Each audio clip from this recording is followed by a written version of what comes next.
The rain hammered against the windows of our Bristol home, mirroring the storm brewing inside me. For 20 years, Alastair, a 46-year-old IT specialist, had built a life with Bronwyn. We met at university, young and full of dreams. I remember her fiery red hair, her quick wit, and the way she made me laugh until my sides ached. Now that laughter felt like a distant echo, replaced by a gnawing suspicion that had taken root in my gut. It started subtly.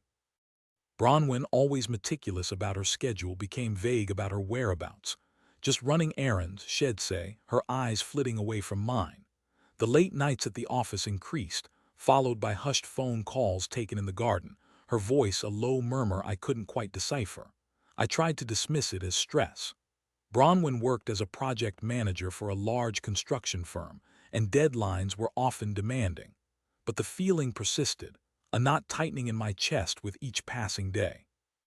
One evening, Bronwyn claimed she had a conference in London. "It's crucial, Alastair," she said, her tone unusually insistent. "I have to be there." I offered to drive her to the train station, but she declined, saying a colleague was picking her up. "It's easier that way," she explained, a little too quickly. That night I couldn't sleep. The house felt empty without Bronwyn's presence, and the silence amplified my growing unease. I tossed and turned, my mind racing with possibilities, none of them good. Finally, around 3 a.m., I gave in. I went downstairs and poured myself a glass of whiskey, hoping to calm my nerves. As I sat in the living room staring out at the rain-soaked streets, I noticed Bronwyn's laptop on the coffee table. She rarely left it out in the open, preferring to keep it locked away in her study. Curiosity, or perhaps a morbid desire to confirm my worst fears, overwhelmed me. I hesitated for a moment, then reached for the laptop. It was still logged in. Bronwyn's email was open. My heart hammered in my chest as I scrolled through her inbox. Most of the emails were work-related, boring project updates and meeting schedules. But then I saw a name that made my blood run cold: Caspian. The subject line read, "Thinking of you." I clicked on the email, my hands trembling. "Bronwyn, darling," the email began, "last night was incredible. I can't stop thinking about you. I know it's risky, but I can't stay away. Meet me at the usual place on Friday. I need to see you again." The words blurred before my eyes. I felt a wave of nausea wash over me, followed by a searing pain that ripped through my chest. Caspian. Who the hell was Caspian? I scrolled through the rest of the emails, each one a dagger twisting in my heart. They were filled with intimate details, stolen moments, and promises of a future together. It was clear Bronwyn was having an affair. The world seemed to tilt on its axis. 20 years. 20 years of loyalty, love, and commitment, all reduced to nothing by a few keystrokes. I stumbled back from the coffee table, the whiskey glass slipping from my hand and shattering on the floor. The sound echoed through the silent house, a fitting soundtrack to the destruction of my marriage. I spent the rest of the night in a daze, replaying the emails in my mind, trying to make sense of it all. How could Bronwyn do this to me? What had I done to deserve this betrayal? As dawn broke, painting the sky in shades of gray, I made a decision. I wouldn't confront her, not yet. I needed to know the truth to understand the full extent of her deception. I decided to follow her. The next morning, Bronwyn returned from her conference, looking tired but otherwise normal. She greeted me with a perfunctory kiss and asked about my night. I forced a smile and said everything was fine, the lie tasting like ash in my mouth. Over the next few days, I played the role of the oblivious husband, all the while secretly observing Bronwyn's every move. I noticed she was constantly checking her phone, her fingers flying across the screen as she exchanged messages with Caspian. She'd often disappear for hours, claiming she was working late or meeting with clients. I knew she was lying. Friday arrived, the day Bronwyn was supposed to meet Caspian. I took a day off work, feigning illness. I waited until Bronwyn left the house, then followed her in my car, keeping a safe distance. She drove to a small cafe in a nearby town, a place I'd never heard her mention before. I parked across the street and watched as she entered the cafe. A few minutes later, a man arrived.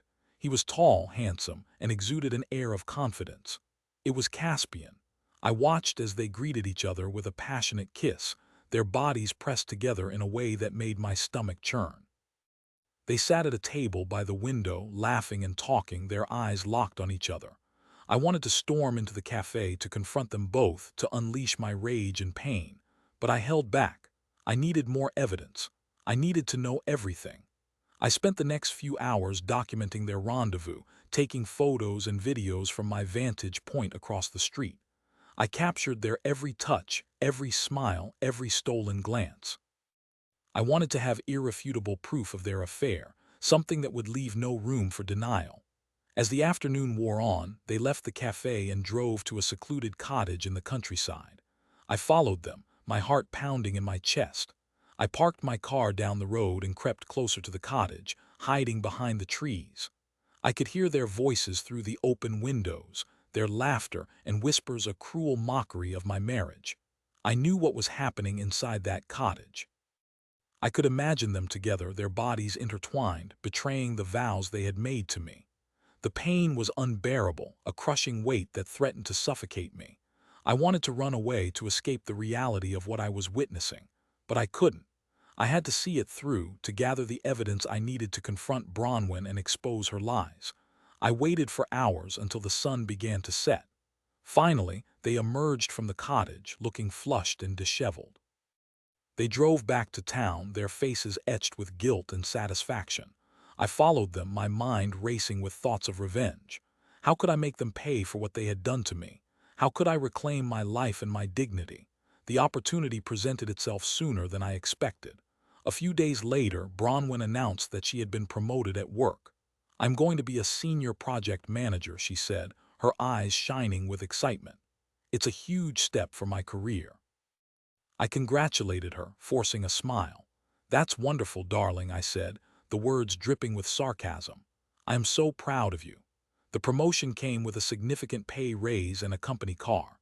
It also meant that Bronwyn would be traveling more frequently, attending conferences and meeting with clients all over the country. I knew that these trips would provide her with ample opportunities to continue her affair with Caspian.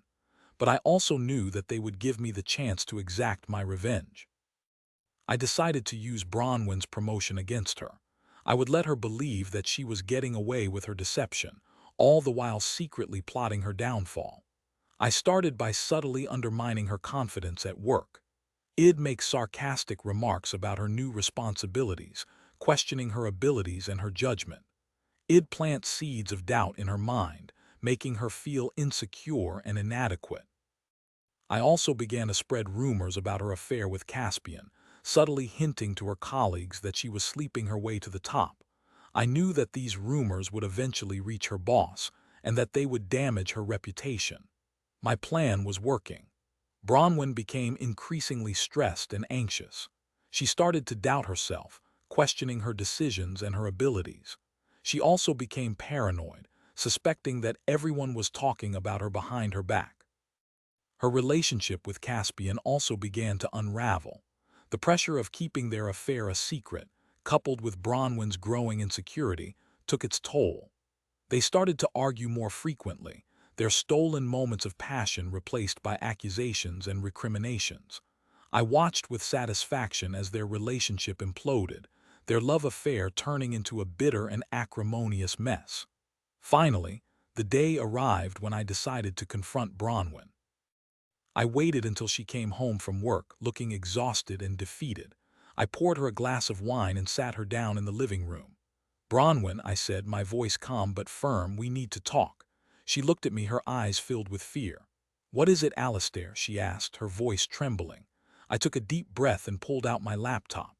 I opened the folder containing the photos and videos I had taken of her in Caspian. I showed them to her, one by one, letting the evidence speak for itself. Her face drained of color as she watched the images unfold before her eyes. She tried to deny it at first, claiming that the photos were doctored and that I was imagining things.